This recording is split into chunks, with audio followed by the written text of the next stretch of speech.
köyün ilk kiraz ağacının altında köyün çok çok kıymetli isimlerinden, büyüklerinden Ayşe teyzeyi buluverdik biz. Selamünaleyküm. Aleykümselam.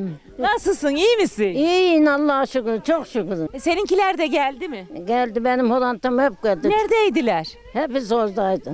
Neredeydiler? Antalya'dalar mı? Çoğu Antalya'da, biz kızı burada Toplanıverdiler. toplandılar.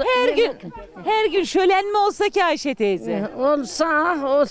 Her gün de gelseler. Her gün gelseler de bana hizmet etseler de bir de yesek. Bir de yesek. Yemem bol da bakacak bacaklarım yok. Bacaklar yok. Olsun, canın sağ ya. Sağ. Şu kadarı da yeter. Ha, o kalanın oğluna vereceksin. O zamana kadar yaşayacaksın. Allah'ın izniyle. He. Onun da düğününü göreceğiz. Onun düğününde göreceksin. Oynayacağız mı düğünde? He, benim- Dönüvereceğiz mi ki? Düğünü gidecek 5 tane düğünüm olacak şimdi az daha sonra. Hazır hemen. Hazır hepsi bizi ta Urfa'dan gelecek.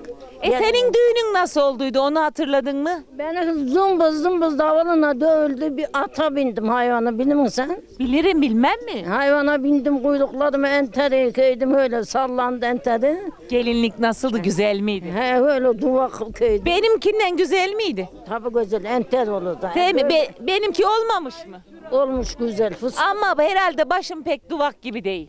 fıstık gibisin, fıstık iyi. Teşekkür ederim. Ata bindin, vardın. Ata bindim, para verirler attan. İnesi, sen elinden ne koparsa, 5, 10, 100, 500. İndirmeliği aldın. İndirmeli aldım, cep cezme kattım. Attan indim, eve çıkardılar. Oturdum.